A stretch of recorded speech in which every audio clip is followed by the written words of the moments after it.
నమస్తే, నేను ప్రశాంత్. సజ్జల రామకృష్ణారెడ్డి అనుచరుడు మెడికల్ సీట్లు అమ్ముకుంటున్నారు, కొన్ని కోట్లతో డీలింగ్ చేస్తూ ఉన్నారు అని చెప్పేసి అయితే ఇప్పుడు విషయాలు బయటకు వస్తూ ఉన్నాయి.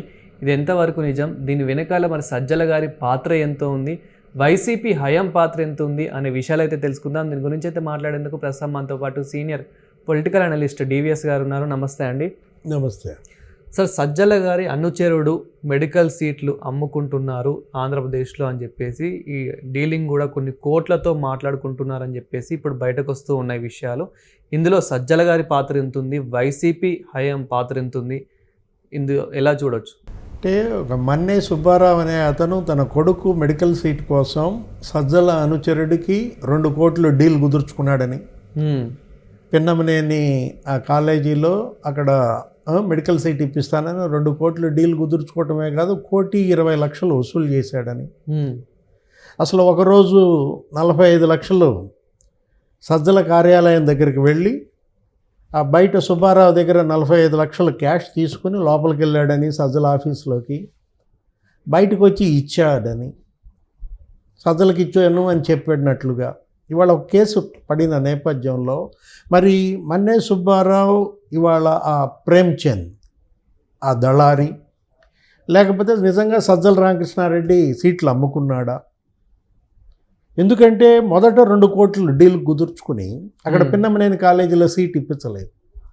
తర్వాత ఏమని చెప్పాడు అతను, ఆ ప్రేమ్చంద్ అనే దళారి అతనేంటి కర్ణాటకలో ఇప్పిస్తాను, అక్కడ రామయ్య కాలేజీ లేకపోతే అక్కడ రాజరాజేశ్వరి కాలేజీ, ఆ మెడికల్ కాలేజీలో పెద్దిరెడ్డికి వాటా ఉంది, సజ్జలకు కూడా వాటా ఉంది, అక్కడ సీట్ ఇప్పిస్తానన్నాడని మళ్ళీ అమౌంట్ పెంచాడు. ఏంటి 2 కోట్లది 4 కోట్లు చేసినట్టుగా. ఇట్లా అతను దశల వారీగా 1,20,00,000 వసూలు చేసినట్టు. ఎవరు? ప్రేమ్చంద్ అనేవాడు మరి సజ్జల పేరు చెప్పాడా, పెద్దిరెడ్డి పేరు చెప్పాడా? ఇప్పుడు బాధితుడు ఇవాళ ఫిర్యాదు చేసిన పరిస్థితుల్లో అంటే సార్ అట్లీస్ట్ ఫైనల్గా మరి సీటు ఇచ్చాడా లేదా? సీట్ ఇవ్వకపోగా నా డబ్బు నాకు ఇవ్వమంటే బెదిరించటం. ఏమని? మళ్ళా వచ్చేది వైసీపీ ప్రభుత్వమే, మీ అంతు తేలుస్తామని చెప్పి బెదిరించటం. ఇప్పుడు ఏంటి, అతను అటు డబ్బు పోయింది, ఇటు మళ్ళా భయం, ఇటు మళ్ళీ బెదిరింపులు. ఇవాళ ఏంటి, మొత్తం నా డబ్బులు నాకు తిరిగి ఇవ్వమంటే ఏదో ఒకసారి 5 లక్షలు, ఒకసారి 5 లక్షలు, ఏదో 10 లక్షలు ఇచ్చాడని, ఇంకొక 5 చెక్కులు రాసిస్తే ఆ చెక్కులు బ్యాంకులో వేస్తే బౌన్స్ అయినట్టు.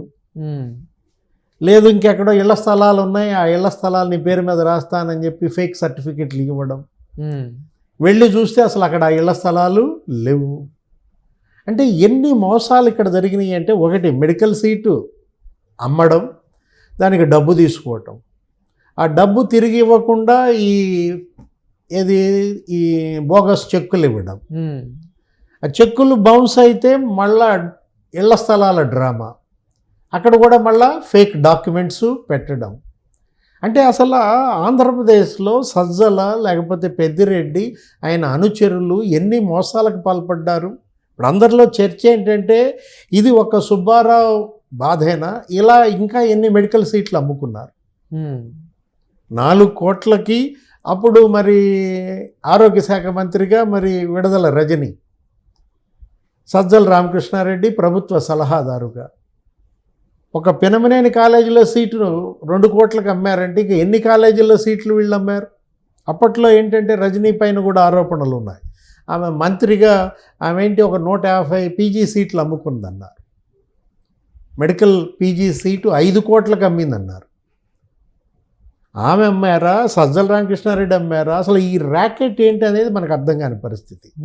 ఏదైనా జగన్మోహన్ రెడ్డి హయాంలో ఆంధ్రప్రదేశ్లో ఈ మెడికల్ కాలేజీలు లేకపోతే ఈ మెడికల్ సీట్లు ఒక మిషన్, ఒక ర్యాకెట్ పనిచేసినట్టుగా కనపడుతుంది. ఇప్పుడు బాధితుడు ఇప్పుడు ఒక్కడే బయటకు వచ్చాడు. ఇప్పుడు ఈ సుబ్బారావు ఈ కంప్లైంట్ ఆధారంగా చేసుకుని ఇంకెంతమంది రాబోతున్నారు? ఇప్పుడు అది 650 కోట్ల స్కామ్ అన్నారు. ఏది? మెడికల్ పీజీ సీట్ల అమ్మకం. 150 సీట్లు నీకు మరి 5 కోట్లు 4 కోట్లు చొప్పున అమ్మారంటే దగ్గర దగ్గర 700 కోట్లు చేతులు మారాయన్న ఆరోపణలు.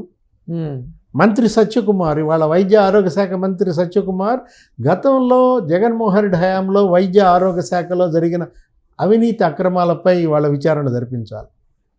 ఏది? ఈ మెడికల్ సీట్ల అమ్మకాల పైన ఇవాళ ఒక సిట్ వేస్తారా, విజిలెన్స్తో విచారణిస్తారా, ఏసీబీతో విచారిస్తారా? బాధితులకు న్యాయం చేయాలి. ఎందుకంటే ఇవాళ మరి ఇలాంటి ప్రేమ్చంద్లు ఎంతమంది ఉన్నారు? ప్రేమ్చంద్ నిజంగా ఆ రోజు సుబ్బారావు దగ్గర 45 లక్షలు తీసుకుని సజ్జలకు ఇచ్చాడా, ఇవ్వలేదా? ప్రేమ్చంద్ ఆ రోజు మాకు చేసిన వ్యాఖ్యల్లో ఏమని చెప్తున్నాడు సుబ్బారావు?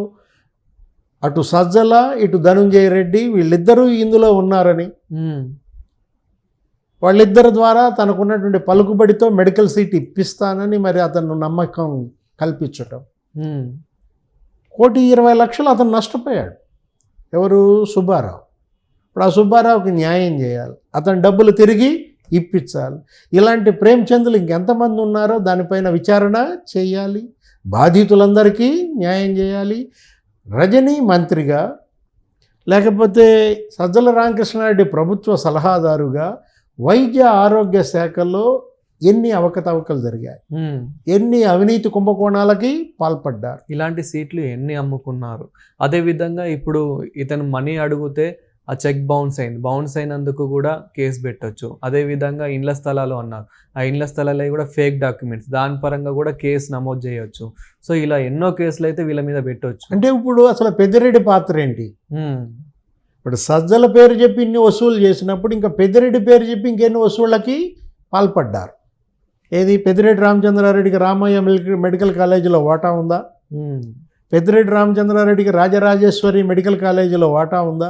అంటే బెంగుళూరు నేపథ్యంగా అక్కడ ఉన్నటువంటి వైసీపీ నాయకులు, ఆ రాయలసీమ నాయకులు అక్కడ బెంగుళూరు సీట్లు ఎన్ని అమ్ముకున్నారు, ఎంతమంది దగ్గర ఇలా అక్రమ వసూళ్ళు జరిపారు.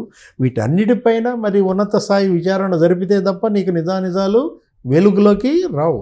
ఇంకెంతమంది సుబ్బారావులు ఉన్నారు, ఎంతమంది బాధితులయ్యారు? ఇప్పుడు ఇక్కడ ఎంతమంది ప్రేమ్చంద్లు ఉన్నారు, బ్రోకర్లు?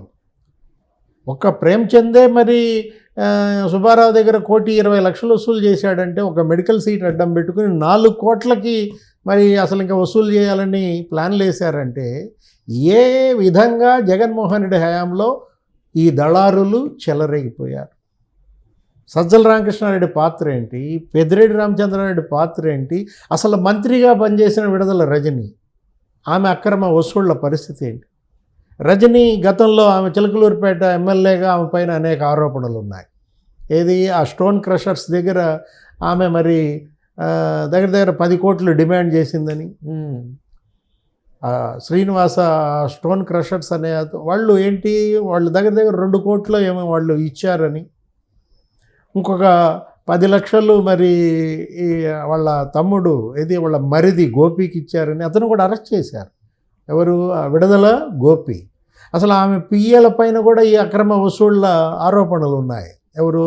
రామకృష్ణ అనే పిఆర్ఓ కావచ్చు, లేకపోతే అసలు విడుదల రజని, అసలు ఆ కేసులోనే ఐపీఎస్ జాషువా కూడా సస్పెండ్ అయి ఉన్నాడు స్టోన్ క్రషర్ దగ్గర ఈ అక్రమ వసూళ్లలో. మెడికల్ కాలేజీలు 17 పెట్టానని చెప్తాడు జగన్మోహన్ రెడ్డి. తను ఒక వైద్య సంస్కరణలు తెచ్చానంటాడు. అతను మెడికల్ కాలేజీలు 8,000 కోట్లతో ఖర్చు పెట్టానని, మెడికల్ కాలేజీలు కట్టానని చెప్పి చివరికి ఎంత తేలింది? 17 మెడికల్ కాలేజీల భాగోతం సత్యకుమార్ మంత్రి బయట పెట్టాడు. అందులో ఖర్చు పెట్టింది కేవలం 700 కోట్లు మాత్రమే. కేంద్రం వాటా 700 కోట్లు కూడా బకాయి పెట్టినటువంటి పరిస్థితి. అంటే మెడికల్ కాలేజీలది అదొక స్కామ్, మెడికల్ సీట్లది ఇంకొక స్కామ్. వైద్య ఆరోగ్య శాఖలో విడుదల రజనీ మంత్రిగా ఏం జరిగింది అనేది వాళ్ళ ఉన్నత స్థాయి విచారణ జరిపితే తప్ప నీకు వాస్తవాలు బయటికి రావు. Thank you sir. నమస్తే.